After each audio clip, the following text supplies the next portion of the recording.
Hello, everybody. Welcome into GSMC's Down by Contact Sports Podcast. I am your host, Jeremy Lapidus. Today is Monday, January 27th. We have a big show for you. Of course, we're going to be breaking down the NFL, AFC, and NFC Championship games that saw the Eagles and the Chiefs advance to the Super Bowl, setting up a rematch from Super Bowl 57. We'll talk about that, some head coaching news, some quarterback offseason news, and a massive trade in the NHL. We'll go over all of that and more coming up later on in the show for you. But before we get into the Chiefs, remember, if you would like to be an even bigger part of the show than you already are, all you need to do is go to gsmcpodcast.net. Or if you are on YouTube, you can use that super chat feature. If you do either of those two things, a message should pop up on the bottom of the screen for you, me, and everybody else around the world to see. If you do have a burning question about sports, anything at all that you would like to ask, go ahead and throw that in the comments. Throw it in the chat. I will get to it as soon as I possibly can. I appreciate everybody so much for sticking around, talking some sports with me here on a beautiful Monday, January 27th. But like I was saying, we're going to kick off our show here today talking about the second game, the one that sends the Chiefs to their fifth Super Bowl in the last 6 years. That is a crazy streak on its own. To see the Chiefs be this successful is amazing. But let's break down this game real quick. They escape with a win against Buffalo, 32-29. And of course, with the Chiefs, there's going to be some controversy, but we'll get to that later. Starting off this game, the Chiefs just felt like they were never in danger of losing. They ended up surrendering the lead down the stretch, going down 22-21, allowing the Bills to come all the way back from what was an 11-point hole at one point for them. Josh Allen and the Bills had an amazing game. They really did. They were able to keep it close despite Patrick Mahomes being in the 99th percentile for success rate on drop back passes, which is not something we have seen traditionally around the league this year. It's been a much more run-heavy league, something that the Bills really did lean on, the way that they were able to dominate a defense that had not been dominated all season long on the ground. James Cook was having an amazing day. James Cook finishes the day with 16 touches, 13 rushes, finishes with 134 yards, and those two massive touchdowns, one of them to give them a lead on a 4th and goal. That was just an incredible effort play by him to keep the ball in the end zone and keep himself off the ground while diving. It was a crazy play right there by James Cook. He was one of the main reasons why they were in this game, but down the stretch, they took the ball away from him. And in a bubble, I don't necessarily have an issue with that, right? But when you're looking at what's been working all game, and I don't know what it is about Spagnuolo's defense. I don't know what it is about facing the Chiefs in the AFC Championship game, but now 2 years in a row, the team that has had success running the ball against this Chiefs team, a vaunted Chiefs defense, one that I think is easily a top 3 defense in the NFL, they've gotten away from running the ball, right? You had a guy in James Cook who was having almost 8 yards a touch when he had the ball in his hands. You did not give the ball to him in the last 6 minutes of the game if you're the Bills. And that is just not a good look for what you're trying to do, trying to beat them for the first time in the playoffs, right? Now Josh Allen is 0-4 in his career against Patrick Mahomes and the Chiefs in the playoffs, and the Chiefs reach, again, their 5th Super Bowl in 6 years. They're going for the first ever three-peat in the history of the Super Bowl era. They're already the most successful team to be attempting a three-peat. No team that has won 2 Super Bowls in a row has ever made it back to the Super Bowl. The Chiefs now have a chance to make history. This team is amazing, not because of anything in particular, but because of their roster and their coaching. This is what we see when we talk about a team being complete, right? Up and down this roster, up and down this coaching staff, it's incredible how they have yet to be poached, especially on that coaching staff. I'm surprised Steve Spagnuolo did not get a couple of looks at for some coaching jobs this cycle. Maybe the Saints will have a chance to go get him after the Super Bowl is done. That's something that I think would be interesting, see if he can get back into coaching. But Andy Reid, one of the best coaches of all time, reaches 300 wins in these playoffs. That's incredibly impressive. You have Patrick Mahomes, one of the best quarterbacks of all time. Chris Jones, one of the best active defenders in the entire league. You had Travis Kelce, who's probably going to go down as the best tight end of all time. And people like to talk about luck with this team. But really, a lot of times, what it comes down to is they're not making these mistakes. They're not making the mistakes that lose them the game while every other team is shooting themselves in the foot. Right? They were able to get pressure on Josh Allen. They forced 4 fumbles in this game. They end up losing the turnover battle 1-0 when then they fumble themselves. But still, 4 fumbles forced against the Bills. They didn't end up recovering any of them. But that's generally a good way to win games, punching these balls out, playing good, solid defense. But at the end of the day, there were a couple of controversial calls in this game that I want to get to. Right, starting off with the catch that was called for Xavier Worthy, one that didn't look like a catch to me. Right, into a crowd, Xavier Worthy goes up and gets it. They're hand fighting with the ball. It looks like it hits the ground. The refs, after a challenge, review it and they say it's a catch, right? And that one, I don't think it was. But did it really affect the game? Did either of these two things that were the big controversies really affect the game to the point where they wouldn't have had the chance that the Bills had down the stretch? No, I don't think it did. Would have made it easier for the Bills to win? Sure, I'm sure it would have. But that one in particular, I don't think moved the needle that much. The one that was very interesting was the spot of Josh Allen. On that 4th-and-1 call, 4th-and-inches, they end up running a tush push. He gets stood up there. A bad spot. It goes to review. The spot is just not very good.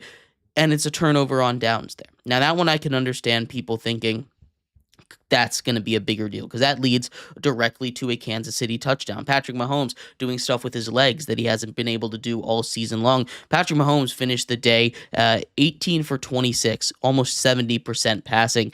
245 yards, a touchdown, and added 2 more touchdowns on the ground. He had a massive day with his legs, which is not something we are expecting, but that was the weakness of this team. That was the weakness of this Bills defense. We talked about it all week long last week when we were previewing that Ravens game, but the thing that was going to get the Bills in trouble was their defense, and they became very, very thin in the secondary, which is why I'm surprised which is why Patrick Mahomes was able to have so much success. Again, that 99th percentile, but I'm surprised they didn't rely on it a little bit more. That you didn't have Tyler Rapp to begin this game. You lose one of your corners to a concussion in the middle of this game.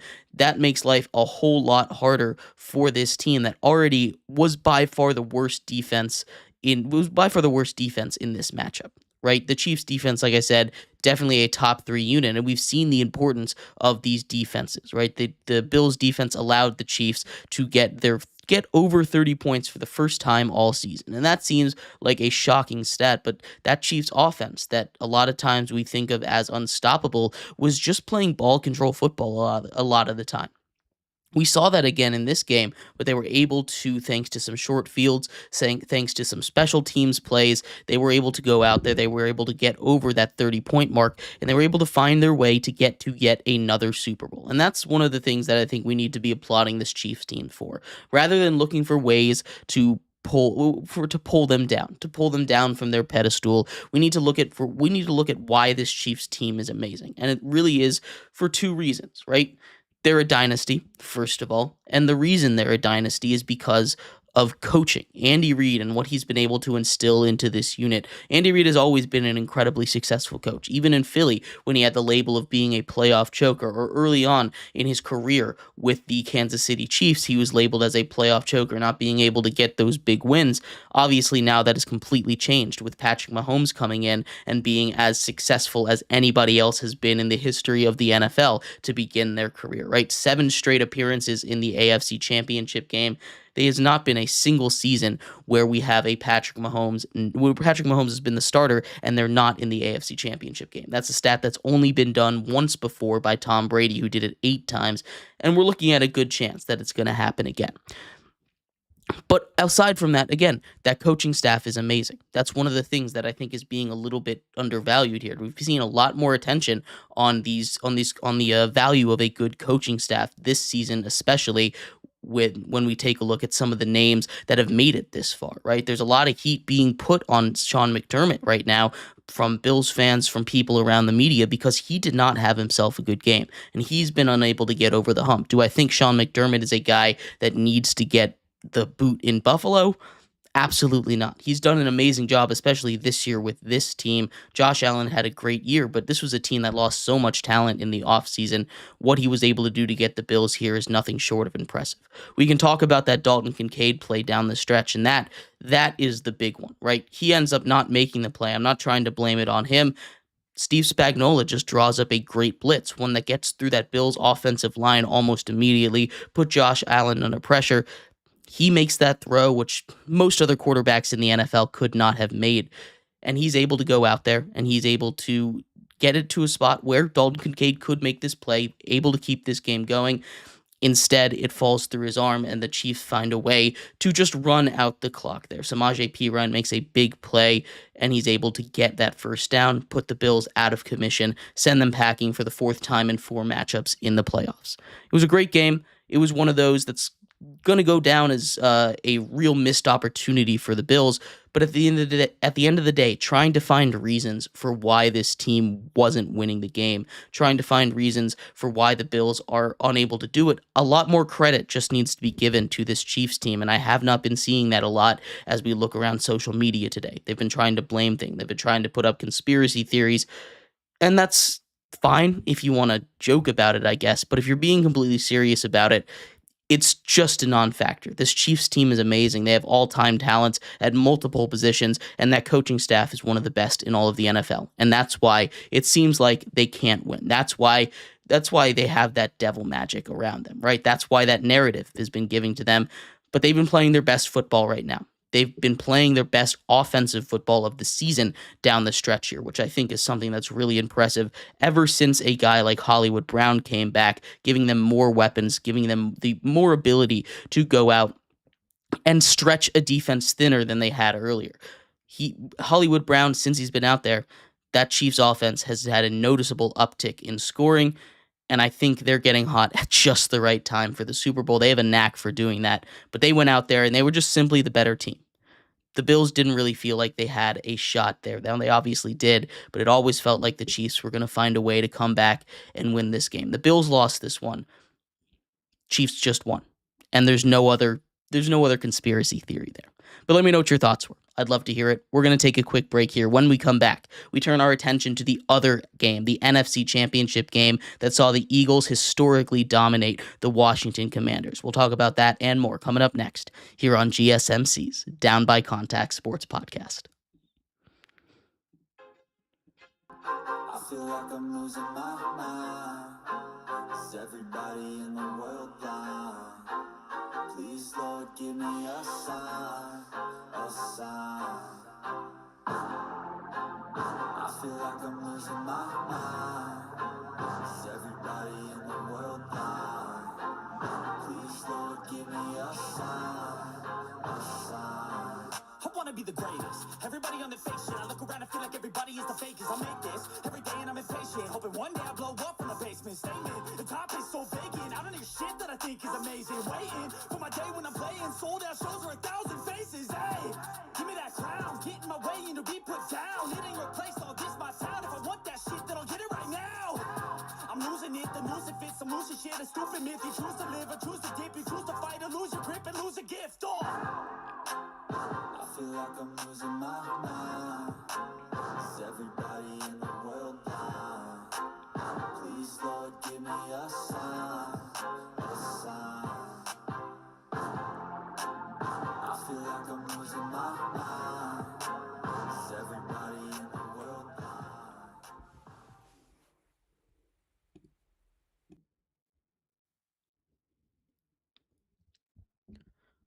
Welcome back to GSMC's Down by Contact Sports Podcast. I am your host, Jeremy Lapidus. Today is Monday, January 27th. I hope everybody's having a great day so far. If you are just tuning in, we just finished going over the Chiefs finding a way to get one step closer to a three-peat, their 5th Super Bowl appearance in the last 6 seasons. What they have been able to do this stretch with Patrick Mahomes is nothing short of incredible.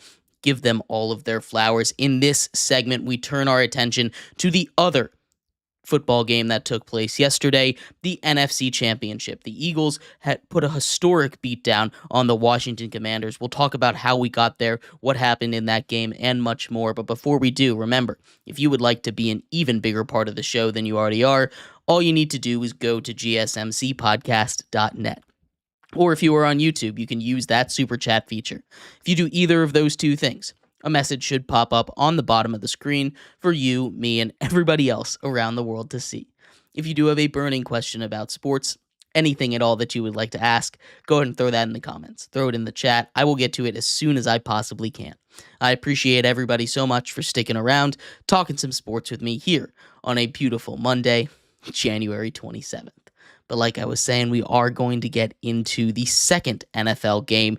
The Eagles put a historic beatdown on the Commanders. And when I say it was historic for a lot of different reasons. None of them good for that Commanders defense that just got absolutely run over. And we'll start with history number one. The final score, 55-23. 55 is the most points ever put up by any team in an AFC or NFC championship game in the history of the NFL. What they were able to do against this defense on the ground specifically, 7 touchdowns. That's more touchdowns than the Cowboys had all season on the ground. That's also ties a record for playoff games in the history of the playoff era. That's the most points scored in a playoff game since 2000 when the Jaguars put 62 up on the Miami Dolphins. But what the Eagles were able to do and what they proved in this game is that they are just a dominant force at just about everything they're trying to do. And they had probably the perfect matchup for them. It's one of those things where the Commanders just did not match up very well to this Eagles force, right? This is an Eagles team that has built itself upon running the football. And when the Commanders come in with the third worst run defense in the NFL, it's going to be a long day for them. Along with those 7 touchdowns, they surrendered 239 total rushing yards. If you take out the negative 3 yards that Kenny Pickett had for taking knees, over 240 yards total on the ground given up by this Washington Commanders unit. And it's not like this defense played particularly awful, right? They just got bulldozed. The very first play from scrimmage that the Eagles had on offense was a 60-yard touchdown on a run from Saquon Barkley. Saquon broke a couple tackles, spun past some defenders, and then was just in the clear. And that set the tone for how this game was going to go. Started off with a 7-minute methodical drive by the Commanders that ended in 3 points. Then immediately, the Eagles burst onto the scene and score a touchdown after a pretty good kickoff return from them as well. 60 yards down the field, Saquon Barkley's in the end zone. The Eagles never surrender that lead back. There were times when it was close.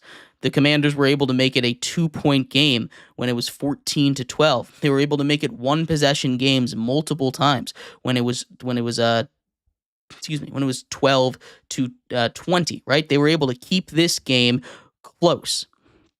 But at the end of the day, the turnovers really killed this team, and it was the special teams. It was the fumbles on offense. It was the inability to keep the ball in their hand, and some of it was just really good plays by the defense. The De'Ami Brown fumble, the first turnover of the day for the Commanders, that was a really nice play by the linebackers, right? Zach Bond, the All-Pro, goes over and punches the ball out when they're trying to get a couple more yards in a game where they needed those extra couple yards. They needed every single inch that they possibly could have gotten. The next turnover, that's Jeremy McNichols on a kick return. He gets the ball punched out, gives the Eagles a short field instead of giving the Commanders a chance to tie the game with a touchdown and a 2-point conversion. Instead, the Eagles get it back, and they extend the lead all the way up to a 2-possession game after scoring a touchdown on that drive. Then the final one, Austin Eckler. He's driving. He's trying to make a big play on a drive where if the Commanders don't score there, it's all over, especially with the way that the Eagles had been playing. Austin Eckler fumbles. The ball gets hit out right as he's trying to, again, make a play, extend it, get a couple more yards, and they lose that ball again. A theme all postseason long has been whichever team does not turn the ball over generally wins. And that's not some groundbreaking analysis there, obviously. If you give the other team less chances, you're probably going to have a better chance of winning. But it's one of these statements that just it rings true, especially with the style of football that a team like the Eagles plays, like a team like the Chiefs play, like a team like the Bills or the Ravens play when they will run the ball. They will pound your defense. They will continue to get the ball on the ground and chew up clock. You have to play near perfect football. You cannot make those mistakes.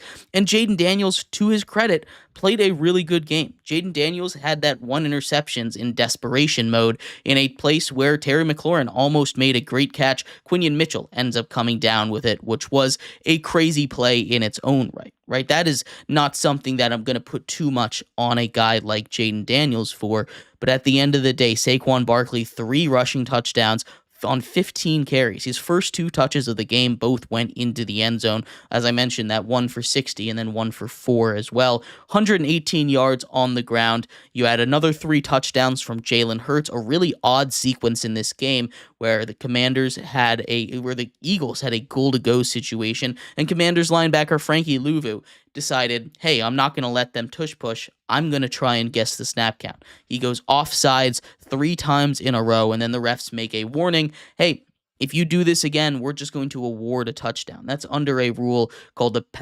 patently unfair rule, right? If a team is doing that, they can just award points at a certain point. The refs decided that it got there.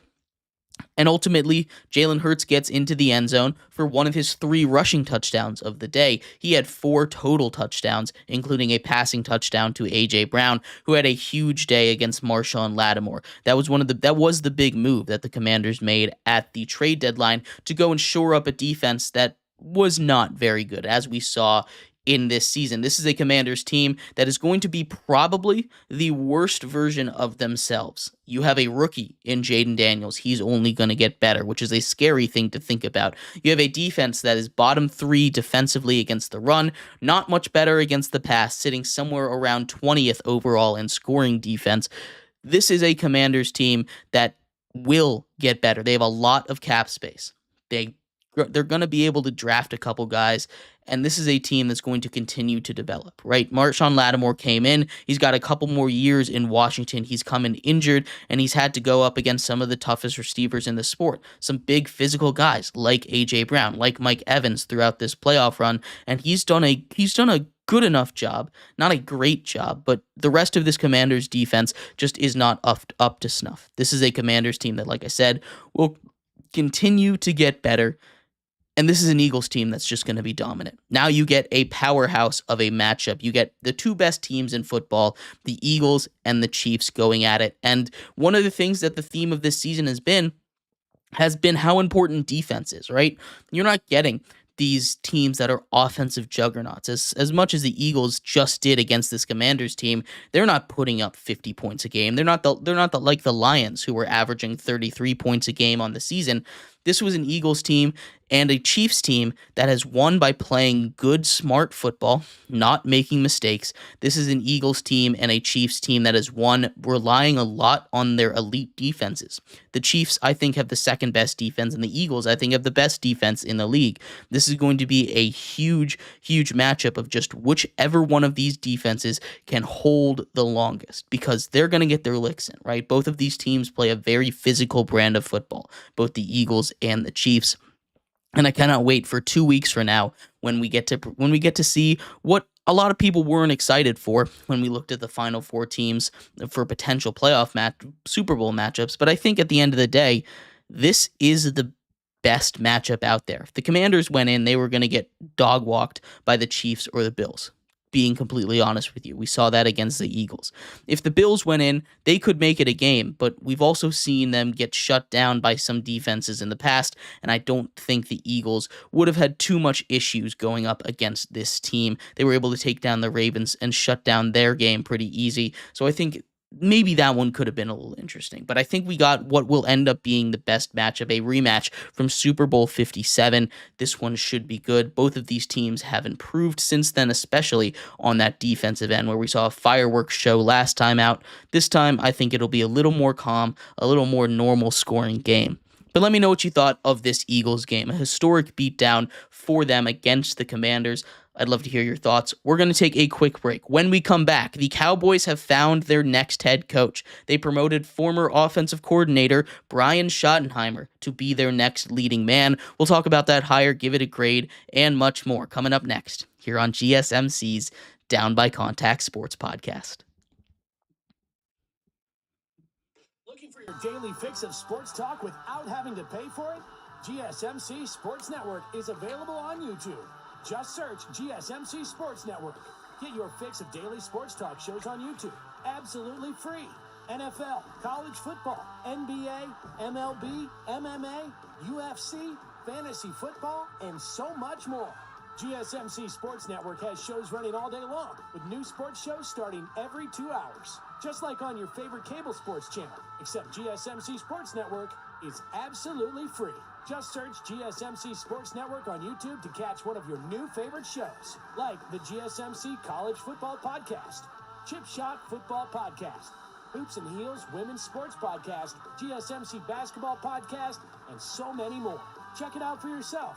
GSMC Sports Network, now available on YouTube absolutely free. Search GSMC Sports Network on YouTube right now.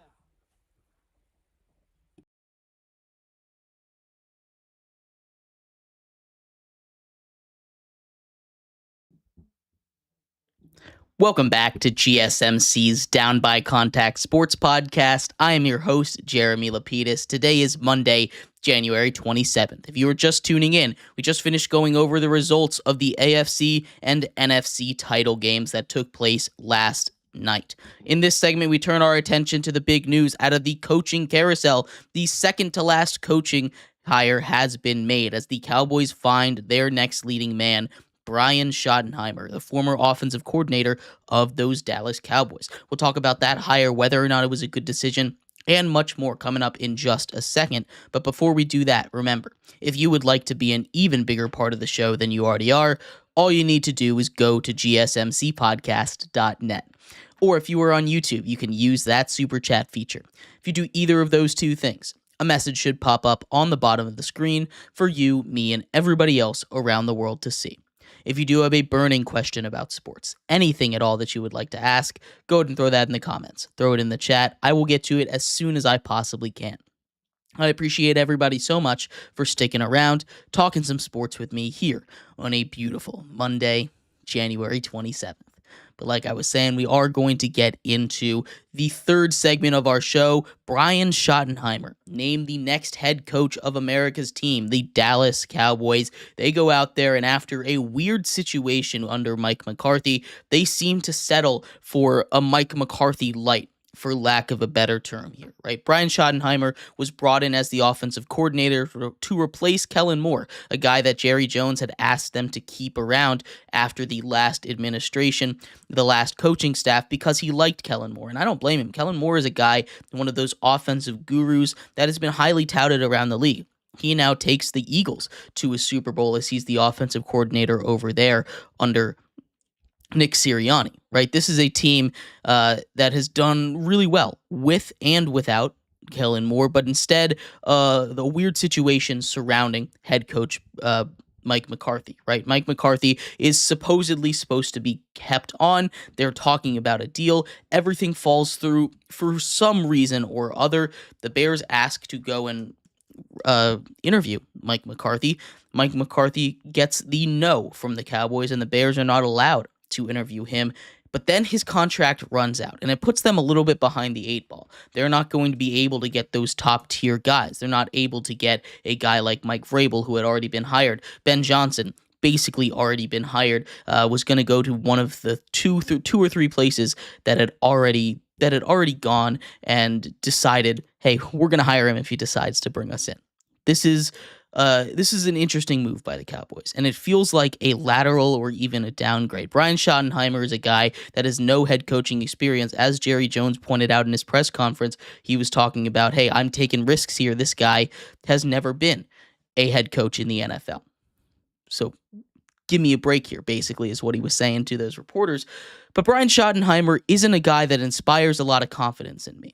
Brian Schottenheimer, when he gets this job, it just looks like the Cowboys are saying, we wanted Mike McCarthy, but we don't want Mike McCarthy. They couldn't agree to terms, and the exact reason has not come out yet. But hiring his offensive coordinator for a guy who was already an offensive coach, it's not going to change too much. They're just basically bringing in what would have been an interim coach if they had hired him if they had fired Mike McCarthy in the middle of the season. Now, I think this is due to the fact that they had this very shortened coaching cycle, and Brian Schottenheimer is a guy that I don't think is necessarily going to be a bad head coach, but there are other options out there. There's other guys, other retread options that I think would have been more interesting. Going after a guy like Pete Carroll, who I still think late in that process they could have been able to lure out of Vegas.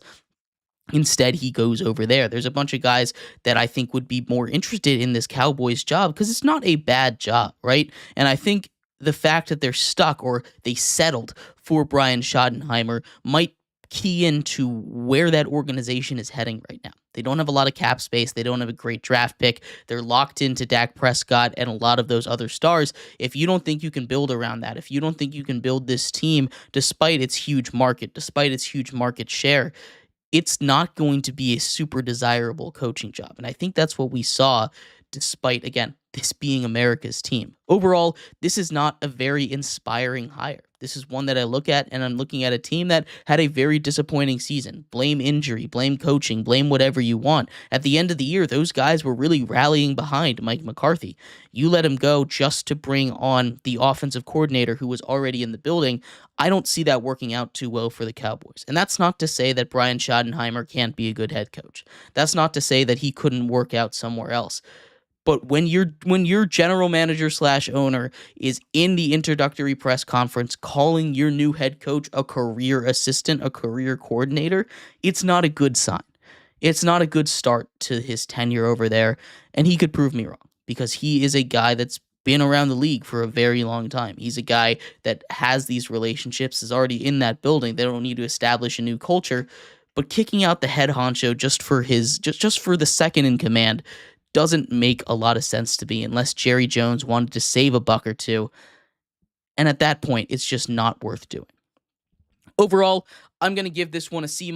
It's a very neutral lateral move for the Cowboys here. They didn't have a lot of other options, though. It didn't seem like a job that a lot of those top-tier coaching candidates were really interested in going to.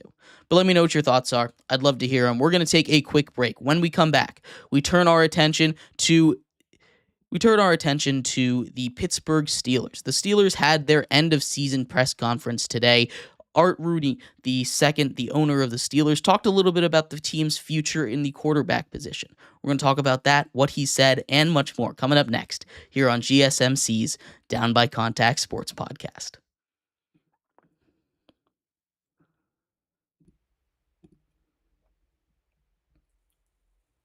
For the best and latest podcasts available anywhere, go to the podcast app on your cell phone and type in GSMC to access free content-rich podcasts on health and wellness, book reviews, sports, entertainment, relationships, social media, movies, technology, finance, and even weird news. Subscribe and download the GSMC Podcast Network's family of shows, available everywhere podcasts are found.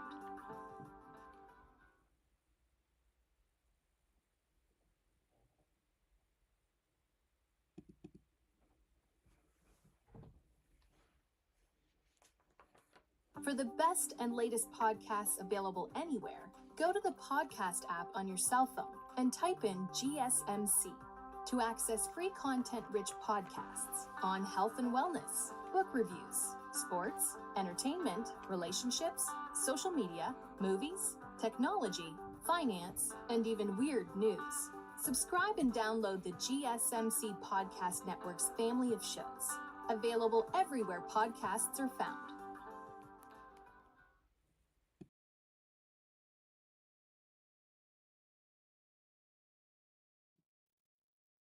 Welcome back to GSMC's Down by Contact Sports Podcast. I'm your host, Jeremy Lapidus. Today is Monday, January 27th. If you were just tuning in, we just finished going over the 5th of 6 open coaching hires for the head coaching carousel in this year's NFL offseason, talking about the Cowboys bringing on Brian Schottenheimer, their former offensive coordinator, as their new head coach. In this segment, we turn our attention to the Pittsburgh Steelers. They've had a very interesting start to the offseason. Questions about the future of their head coach, Mike Tomlin, what they're going to do at the quarterback position that has plagued them for so long. We'll talk about what Art Rooney, the owner, said today in his end-of-season press conference, and much more coming up in just a second. But before we do that, remember, if you would like to be an even bigger part of the show than you already are, all you need to do is go to gsmcpodcast.net. Or if you are on YouTube, you can use that super chat feature. If you do either of those two things, a message should pop up on the bottom of the screen for you, me, and everybody else around the world to see. If you do have a burning question about sports, anything at all that you would like to ask, go ahead and throw that in the comments. Throw it in the chat. I will get to it as soon as I possibly can. I appreciate everybody so much for sticking around, talking some sports with me here on a beautiful Monday, January 27th. But like I was saying, we're going to get into the Pittsburgh Steelers and their offseason situations. One of the main points that I thought was interesting was the question to Art Rooney trying to decide or figure out what the plan is for the quarterback position. Now, obviously, this is the owner. He's not making these football decisions, but they do have meetings with the GM. So this is going to give a little bit of insight of how this offseason is going to go, especially at that quarterback position. He basically said they would like to re-sign one of the two that they have on the roster, that being Justin Fields and Russell Wilson. One of those two, and they'd like it to be a multi-year deal. Now, they both came to the Steelers in very different sets of circumstances. They were both down from where they were supposed to be. Obviously, Justin Fields, recently picked out of Ohio State in the first round, was on the Bears for a while, did not work out the way that the Bears expected him to. They dumped him off to the Steelers and went and got Caleb Williams. Russell Wilson started off his career amazing, was a late-round pick to the Seahawks, won a Super Bowl over there with Pete Carroll. Then he gets traded to the Broncos, and everything starts to go downhill. Gets paid a lot of money, then gets traded over to the Pittsburgh Steelers on a veteran minimum contract. After the Broncos cut him, they pick him up there. The starter this season started off as Justin Fields due to an injury, and he had a pretty good year. He went 4-1 on the season. He wasn't doing anything fantastic or special. Then you bring in Russell Wilson. He becomes the starter for the rest of the season, leads them to the playoffs, kind of struggles down the stretch. So neither of these options are one of them, are ones that I'm looking at and saying, oh, I'm super inspired by the future of this team. Again, there were talks after this season about the future of Mike Tomlin, one of the best coaches in the NFL. How his future would be with the Pittsburgh Steelers. Mike Tomlin has one of the most impressive records in all of the NFL for never having a losing season over 20 years in the NFL as a head coach. That is incredible. But recently, they've been stuck around 500, around the purgatory of football, barely making the playoffs, getting absolutely destroyed in the first round, especially since the 7 seed was added as an extra bonus playoff spot. The Steelers are kind of stuck in the mud. They're grinding their gears here, and I don't know if this move to keep Justin Fields or keep Russell Wilson is really the option. But we'll go down is really the best option for this team. But we'll go down each road here, right? We'll start with the one that I think, especially talking a multi-year deal, the one that I think makes the most sense for this Steelers team. Keeping Justin Fields. Justin Fields came in, and what he was able to do this season was add that extra little bonus for that team of offense that they didn't really have in the seasons past. His ability on the ground with his legs, his ability to extend plays, and his ability to find guys out of the structure when the play breaks down behind that Steelers offensive line. Now, he's not the best at that. He isn't Patrick Mahomes when it comes to making plays like that. He's not Josh Allen, but his mobility and his that extra dimension that he adds, that rushing upside, is something that I think a lot of teams are looking for, and I think keeping Justin Fields around, if you're going to keep one of those two and have them be that starter, especially on a multi-year deal, that's the one I think you should focus on. Russell Wilson is an interesting one because Russell Wilson is a guy that I think is going to get courted by a lot of different teams. The Raiders, I've heard a lot of talk after they hire Pete Carroll. That's one that I think could be really interesting for him. He goes over there, gets to work with his old head coach, in a situation that's probably just as good, maybe a little bit worse than the Pittsburgh Steelers, but they've got a lot of money over there to go help and build a team. So maybe that's something that Russell Wilson is looking at. If Russell Wilson stays, as both him and Justin Fields have said in their press conferences after the season that they would like to stay in Pittsburgh if given the chance, then this team looks, I think, the same, which is not what you want, right?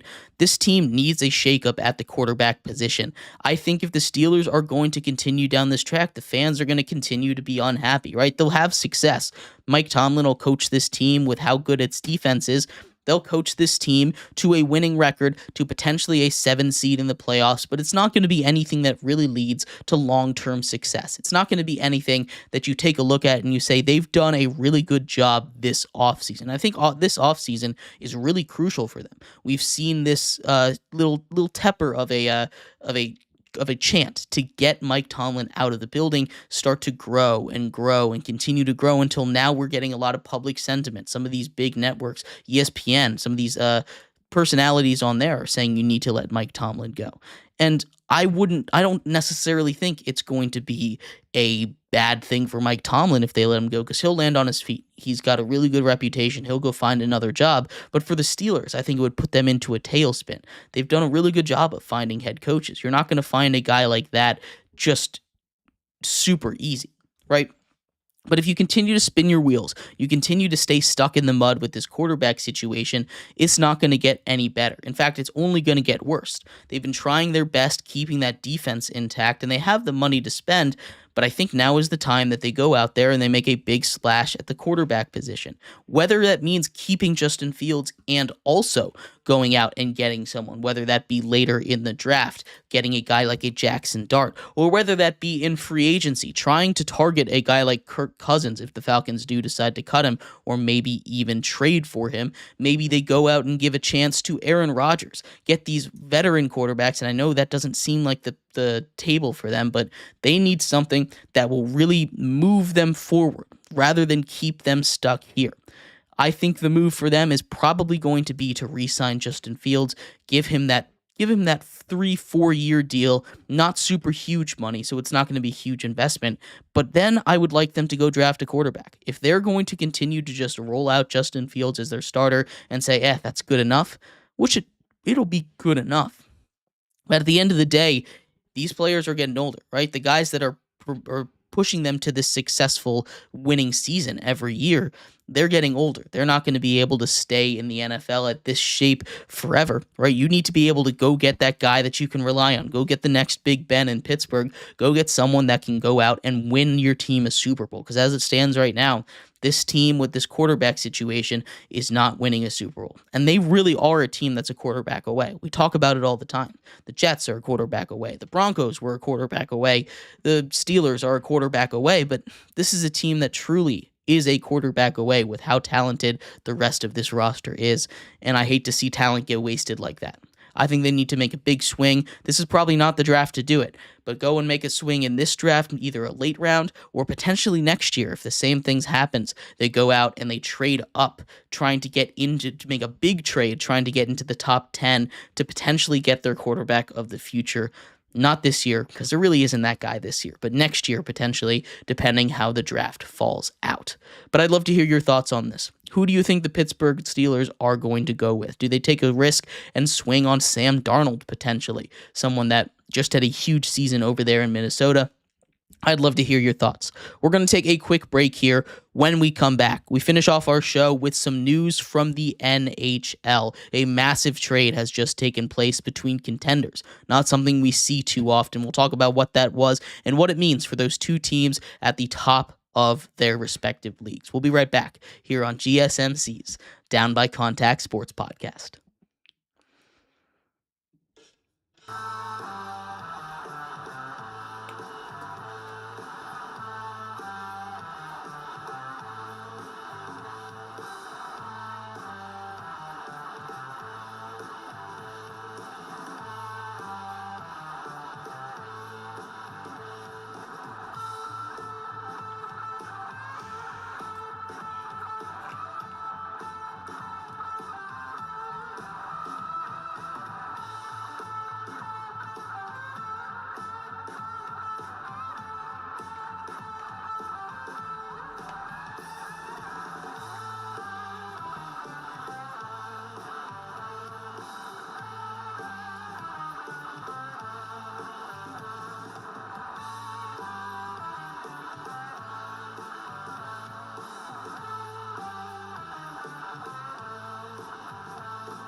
Welcome back to GSMC's Down by Contact Sports Podcast. I am your host, Jeremy Lapidus. Today is Monday, January 27th.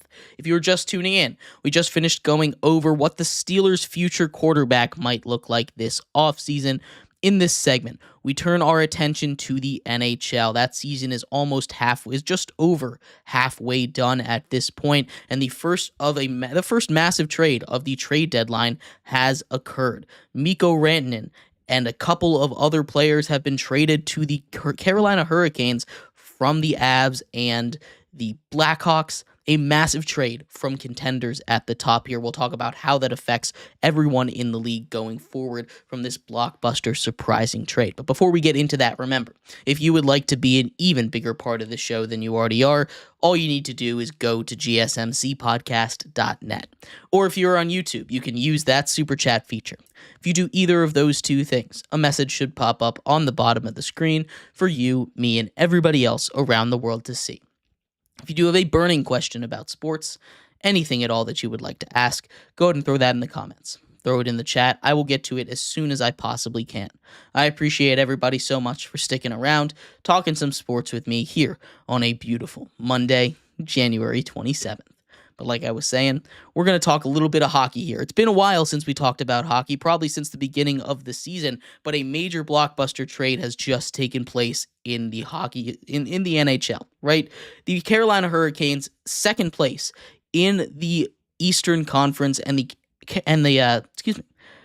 Colorado Avalanche. Both of these teams are going to be playoff bound. Both of them are trying to win a cup this year. The Carolina Hurricanes, an incredibly talented team, add two major pieces on the offensive end, getting Mikko Rantanen, the player who over the last 4 years in the NHL has the fifth most points in all of hockey. He is not a guy that's going to be considered one of those top 5 guys. He's one of those surprise names, but he's got more points than Austin Matthews. He's got more points than plenty of other all-star caliber players. He is number 5 over the last 4 seasons, and now he goes over to the Carolina Hurricanes, who have some of the deepest forward cores in all of the NHL. But it's not just him that gets sent over. Taylor Hall, the former Vezina Trophy winner or the MVP of the NHL, gets sent over as well from the Chicago Blackhawks. This is a trade that ended up being 3 teams because they needed a facilitator in the Blackhawks, but the Blackhawks don't get much here. They get a 2025 third-round pick, and they're eating half of Mikko Rantanen's salary. Now, they're a team that's bottom-feeding this year, so they're getting rid of some assets, trying to get some trade pieces, trying to get some guys, and eating a lot of salary. That's the kind of role that a lot of these teams have to play when they're trying to get some stuff done. But for them to get that little and give up a piece, yes, an expiring contract in Taylor Hall, but to just get a third and eat some salary, I feel like that was a weird trade for them to make. The Avalanche, they don't get nothing back. For a guy like Mikko Rantanen, who's also on his last year of his contract talks have not been going well between the two sides, but for a contender to contender trade, you don't usually see that, even if that team isn't going to be able to re-sign them. They get Martin Necas, right? He is the points leader for the Carolina Hurricanes this season. The Carolina Hurricanes, who have a very high-powered offense, as well as Jack Drury, who's a really good depth piece for them. Right now, we look at that line for the Carolina Hurricanes, and they're chasing only the Capitals in the East right now. They're trying to get that President's Trophy, that number 1 overall seed in the East, and they've come oh so close these last couple years. They're the team that, if you look on paper, is probably the most talented one in the entirety of the NHL. The Capitals have some firepower over there, but the Canes, what they've been able to do, what they've been able to build is nothing short of incredibly impressive, right? You take a look up and down that roster, Mikko Rantanen, Sebastian Aho, and Jackson Blake on that first line. And the second line, you've got Svechnikov and Taylor Hall as well with the new additions. You can go all the way down to the third and fourth lines, and this team continues to have big names all up and down that roster. The defense continues to be as amazing as well. But the question in my head when I took a look at this trade was, why would the Avalanche do this? Aside from obviously the fact that, they're not going to be able to re-sign him, they didn't seem to get enough back. And sure, Martin Necas is a guy that has been really good this season for the Canes. he's not a guy that's on the same level as Rantanen for me. Both of those guys have been really good this year. But Rantanen is a guy that I think has much more high upside than a guy like Martin Necas has. And I think really at the end of the day, the Avalanche, they got something back, which usually you don't get. There's not too often scenarios where you get a contender trading with another contender, especially with some names as big as these. Usually you got to go poach some talent from the teams that are sellers. These are both going to be buyers at the deadline, and I would consider both of these moves to be considered a buying move. But the big question mark in this one is why the Blackhawks would decide to facilitate this trade. They didn't get anything of really value in this, and they gave up one of their key trade pieces in Taylor Hall. Taylor Hall is a guy who's been bouncing around the league. He was on the Bruins last season. Like I said, he won a Vezina trophy a couple years ago, was the first overall pick in the draft to the Edmonton Oilers, and he's been all over the place. That's a guy that if the Blackhawks are trying to get some assets for, they could probably get a good amount, some good prospects. Instead, they trade him for essentially a 2025 third-round pick. That's it. Taylor Hall is not the Vezina winning trophy guy that he was, but he's a guy that would be a really good second or third line forward on a contending team. And I think the Blackhawks could have gotten a lot more for him. Instead, they just kind of sell him at a discount. And I don't really get what this Blackhawks team is doing. They've got Connor Bedard down there, but outside of that, this team has really failed to build around him. I know it's still early on in his career, and Connor Bedard has done his job. He's been amazing. He's been an amazing player all year long, but they need to continue to build some pieces around him, and they're not going to be able to do that if they're selling the trade pieces for as low as they are right now. I don't understand why the Blackhawks did it. I think this trade works really well, especially for the Canes, and I think it pushes them into that true contender tier. As far as the Avs go, I think they lost a little bit on this one, but still, at the end of the day, if the depth can come in, and if Martin Necas can come in and continue to be that scoring threat that he has been all season long for the Canes, this is one that's going to work out for them. This is one that we look at, and they weren't going to be able to re-sign Mikko Rantanen, but that's one that really hurts, especially as we head into the playoffs where the Avs still haven't really locked up their spot in a really hotly contested Western Conference. So I'm not sure how well that move is going to age, but they are still Cup contenders, and I think it'll be close. In other hockey news, Logan Thompson, the goalie for the Capitals, has inked a 6-year extension. He was on a 1-year deal, him and Charlie Lindgren, the two Capitals goalies who have had incredible seasons.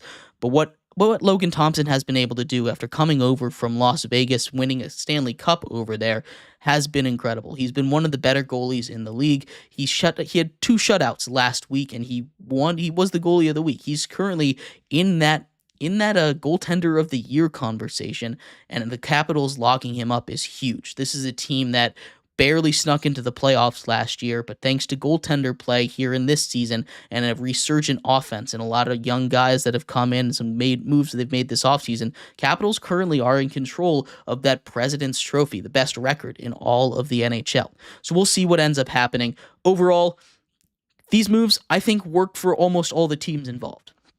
I just don't understand what the Chicago Blackhawks are doing in this deal and why they decided to facilitate it. But let me know what your thoughts are. I'd love to hear them. And thank you, everybody, so much for tuning in to today's episode of GSMC's Down by Contact Sports Podcast. I have been your host, Jeremy Lapidus. We'll be back tomorrow talking all of the major news from around the world of sports. I can't wait to see you guys then. You have a good one. Bye-bye.